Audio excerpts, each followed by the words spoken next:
Това е толкова перфектно, толкова висше по някакъв начин, че кой съм аз да се опитвам да го разбера, нали, да си кажа, ама то как ще се случи, нали, или по някакъв... Не те притеснява това, че не знаеш. То не е кой си ти, но няма смисъл, защото ти имаш два компютъра. Този малкия тук и най-големия. От какъв тор ще се опитваш да използваш малкия компютър, за да направиш това, което прави големия? Малкият е направен само да ти интерпретира сигналите от големия, които са простички. Плюс, минус, да, не, червено, зелено копче, точка, единички и нули. Не, дори не е само това, той дава само положителни емоции на практика и отрицателни. Ти намери ли си твоето, какво ти е смисъл за тук? Какво трябва да направиш? Ами да, ама то не е много голяма игра. В смисъл най-важното ще се променя постоянно. Аз трябваше да свикна с мисълта. На мен ми беше много важно да интегрирам вярването. За абсолютна свобода. На мен най-важното нещо ми е свободата. За всички хора най-важното нещо ми е свободата. Това е в основата на всичко.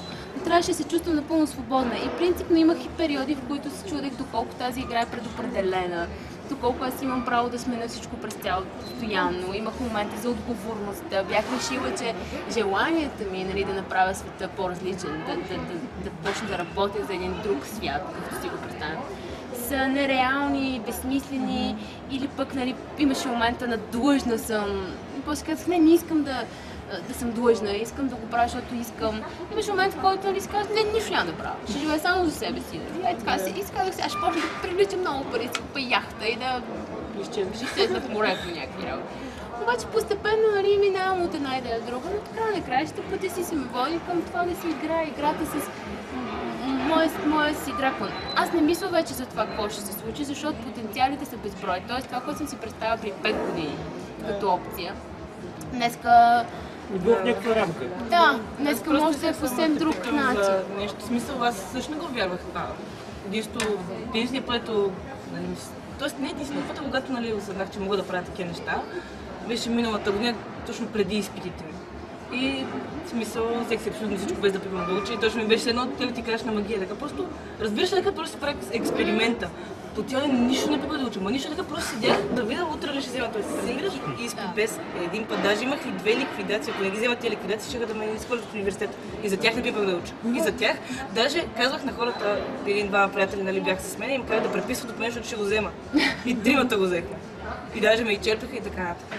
Обаче най-лошото е, че примерно сестра ми е ужасна, човек, в смисъл, изобщо не мога да й покажа по никакъв начин. Аз знам, че тя едно нещо направи и веднага ще разбере, нали?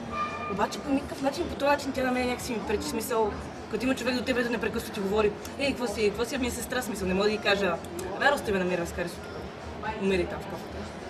Всичко е контраст. Всяка една ситуация, в която знаеш какво не искаш, ти показва какво всъщност искаш. Да. Но трябва да вземеш ситуация по ситуация, не по принцип, нали? По принцип, сестра ми. Вие имате много ситуации в живота си, безброй, всеки ден. Следващия път, когато се видиш с нея, не дай да съдиш и не си казвай веднага не искам да съм тук, не искам да го слушам това ми причинява болка. Наблюдавай го сам и разбери каква е точната мисъл, която всъщност ти причинява болка. Не е сестра ти. Сестра ти е инструмент. Ти я привличаш, разбираш? Ти привличаш това нещо, което тя ти казва. То е в теб, за да ти го каже тя. И какво става? В момента, в който получиш негативната мисъл, има една скала. Най-важното нещо е тази скала. Скалата на емоциите, аз на него му нарисувах онзи ден. Тук са негативните емоции. През цялото време всеки един от нас може да каже дали чувства позитивна или в смисъл положителна или отрицателна емоция. Тук е надежда. Тук в центъра. Надежда е момента, в който вече главата ти е над водата. Дишаш. И от тук нататък издърпването става много лесно. През цялото време фокуса на твоето висше аз, понеже е върху обратното на това, което ти се фокусираш в момента, ти изпитваш негативна емоция, защото просто ти циклиш тук на място и задърпаш обратната посока. И това ти е негативна емоция. Имаш тук, например, някакво такова отчаяние. Депресия, всичко е ужасно, отвратително, така. Тук имаш гняв и агресия. Тук е яд. После разочарование. И така стават все по-малко негативни просто емоциите. Тук имаш някакво... Всъщност, сега тук има момента с самообвинението и обвинение. Това са емоции от две различни честоти. И ти ако стигнеш до самообвинение, много често можеш да паднеш обратно тук, заради един друг вирус, който ти казва, че не е правилно. На обвинение, т.е. ако стигнеш. Така, не да обвиняваш другите, глупости, продължаваш нагоре. Обвиняваш някой, ако се самообвиняваш, намираш нещо друго да обвиниш. Трябва да промениш мислите, да ги промениш, докато не стигнеш до надежда. И в една ситуация с сестра ти, първо трябва да видиш каква е тая мисъл, която те кара да чувстваш негативно нещо. Тя е някаква липса, в смисъл тя е някакво ограничение, по някакъв начин нейните думи. Но нейните думи те ти дават мисли. Никой не може да те принуди да мислиш мисли. Тя ти ги предлага като на една чиния. Дава ти една торта. Тортата може да ти я вкара в устата, но мисълта не може да ти я вкара в главата. Не може да ти я вкара никой. Ако тя ти я казва, ти избираш да я поемеш и да я мислиш. Защото в този момент ти можеш да избереш да мислиш за синята и блъската. Можеш да избереш да мислиш за хубавите очи. Можеш да избереш да мислиш за хубави моменти с нея. Ако не можеш в този момент, понеже тя е обекта на твоя гняв, ще си мислиш за портокали, ще си мислиш за какво ще правиш след това. Ще си мислиш за момента, когато не си с нея или каквото и да било. Само и само в момента да не мислиш негативна мисъл. А по някакъв начин да й покаже тя да не мисли... Не, остави я тя да върви по пътя си. Единственият начин, по който можеш да учиш хората реално, това е чрез личен пример. Ако ти следваш това, което ти казвам и следваш положителните си емоции, ти ще влезеш в вихъра на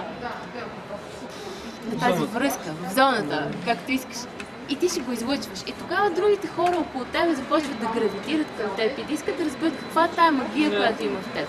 И ти им кажеш, следвам емоциите си. Следвам емоциите си. Когато имам положителни емоции, аз знам, че съм на прав път. Ако те искат да те послушат, те ще започнат да следват собствените си емоции. И ще се вържат със собствените си дракон. И ще следват него. И така ще стигнат до това, което е най-доброто от тях. Но ти не можеш да го измислиш. Ти не знаеш какво е добро за нея и какво е лошо за нея. Не знаеш какъв е пътя, така наречената карма. Не знаеш откъде идва, къде отива. Не знаеш миналите живот, не знаеш намерението и в този живот. Нищо не знаеш. И край тя минава през някакъв етап, в който разбираш ли смисъл, всички сме минали през това да мислим нещо, което не ни върши работа, нещо грешно, да сме негативни, да се оплакваме, да сме против системата, да се дразним. Но ти просто не си знаел, че не трябва да го правиш. Но това си е етап и ти си минал и трябва да го помниш това нещо. И да кажеш, че тя си го минава. Както децата, в смисъл като на 3 години едно детенце, не смяташ, че не е перфектно, защото не е на 15 или там колкото трябва според теб да е, за да си говорите или не знам. То не може да говори. Ако един човек на 20 не може да говори, той вече се смята за нещо, нали, че не е фред, да. Обаче на 2 години е съвсем нормално. Трябва да приемеш, че за всички е така, както с 2-годишното дете. Това състояние тяхно е нормално и ти не си водача, нищо, че сте сестри. Ти нищо не ти пречи да правиш това, което е правил Brother Jesus. Той те вижда. Но той вижда твоята перфектна форма. Обратното. Той те вижда, да речем, ти си болен, но той не те вижда болен, той те вижда напълно здрав. Но тъй като е знаел как да импринтва, нали, вярата му е била просто 100%, той успява да убеди теб. А ти почнеш ли да вярваш, то за теб става реалност. Тоест това е казал Go home and tell nobody. Защото когато ти ще кажеш, нали, тук един ме излекува, нищо не чувствам вече, кръка не ме боли, там сестра ти казва, глупости. Пълни шарлатани, вчера прочетах в един вестник за той всъщност бил излъгал много хора, взел им пари и ти вече не вярваш. И веднага ти се връща болката. Защото въпросът е ти в какво вярваш. Спираш единият инструмент и другият инструмент. От теб зависи твоята власт над реалността се състои в властта ти над съзнанието, да се фокусираш в позитивна мисъл. Може не на тази тема, а на друга тема. Твоята единствена работа е да намериш по-добрата мисъл. Защото аз мислех, че по някакъв начин затова сме сестри, затова нали, сме се родили заедно, така, за да мога да й помогна, защото, примерно, той на мен ми помогна и той, нали, в смисъл, заедно двамата. И ти имаш такова намерение и ще й помогнеш. Но ти казвам, Тя може да ти е инструмент, който да ти покаже, че най-добрият начин да помагаш на хората е чрез личен пример. Не когато разглобиш тяхната действителност и кажеш, той не бива да живее така, не би трябвало да се облича така, не би трябвало да слуша тази музика, не би трябвало да се прибира толкова късно, не би трябвало да пие, не би трябвало да пуши. Това са твоите идеи за това, какво е правилно и неправилно. Когато ги вкарваш, тя ще се чувства изгубена, защото нито нейното е вярно, нито и твоето няма как да го разбере от твоите думи. Първо, тя не е тази вибрация, второ, ти само и предаваш негативна емоция. Тоест, когато ти кажеш не е правилно това, което правиш, ти само и предаваш повече от това, което ти самата не искаш да има. Самото неправилно. И ти не й помагаш ни най-малко по този начин. Само увеличаваш това, което тя вече е страда. Липсата на любов, което е винаги в основата на всичко. Абсолютната свобода, която ти липсва и любовта. Ако ти искаш да говориш с сестра ти, единственото нещо, което ти трябва, е да се фокусираш в това, че я обичаш. И да оставиш да спреш каквото искаш. И да вярваш към тези пет, че ще ви събира в моменти, в които ти ще можеш с много малко, с една дума, с един жест, с един поглед, който ти дори няма да знаеш предварително, но като се случи, ще бъдеш вау, какво стана, как успях, нали? Как успях да две думи, които въобще бяха за друга тема, да ти покажа нещо и тя така ще остане.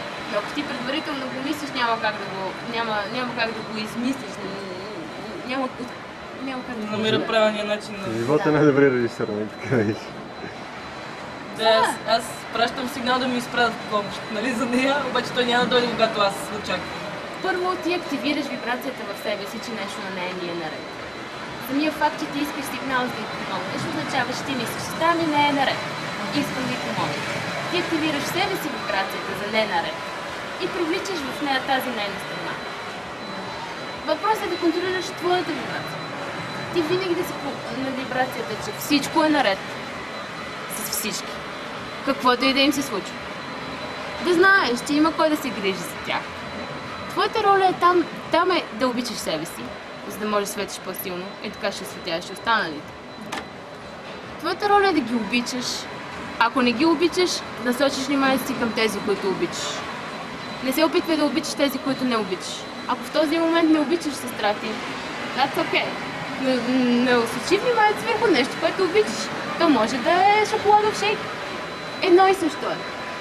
Важното е да докараш чувството на любов. Ако ти чувстваш чувството на любов спрямо едно цвете, то е едно и също чувство, една и съща вибрация. Това привличаш. И това ще се отрази после на всички останали аспекти от живота. Ако ти по цял ден само си галиш колкото ти си мислиш колко много я обичаш, това е най-добрият ти начин да създаваш реалност. Защото това означава, че ще спреш всички негативни мисли, ще се поддържаш на вибрацията на любов и тогава всичко, което ти си сътворила в вибрационното си бъдеще, ще започне да идва при теб много бързо.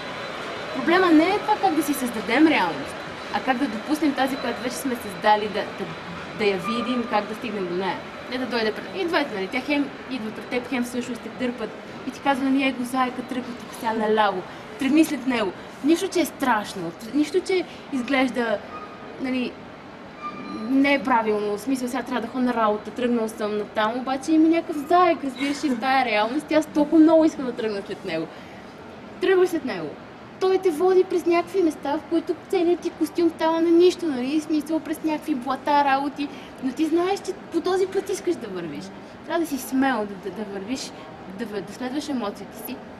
Те ще преведат през битки, ще преведат през точно такива ситуации. Но всяка една такава ситуация има за цел да ти покаже как всъщност по-добре да играеш играта, как да се фокусираш положително. Първия път, когато ЗЗП ти покаже какво се случва, значи не прави го това. Следващия път, когато се сестра ти, промени мислите си.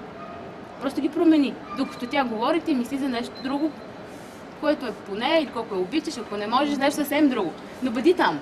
Нали, смисъл, тя няма да разбере. Да. Ти просто я гледай.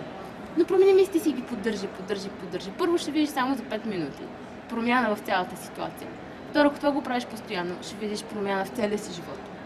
И когато законът за приличието вече ти даде и физическото проявление, целият този процес става много по-бързо, защото ти почваш да изграждаш вярвания. Трябва да го видиш в реалността, за да стане, защото нали, в началото е само на теория, смисъл само фокус, да видиш какво ще стане. И то обаче почва да се случва и ти почваш да разбираш как се играе тази игра. И тя те повлича и край. И после няма вече нищо по-важно, няма едно нещо, няма една мисия, един път, едно нещо да построя да направя. Да. Искаш само да си играеш тази игра. Тя Всеки става ден все нещо по-интересна. ново. Тя е като една компютърна игра, нали? Обаче вместо си пред компютъра е много по-голяма и ти си вътре в нея.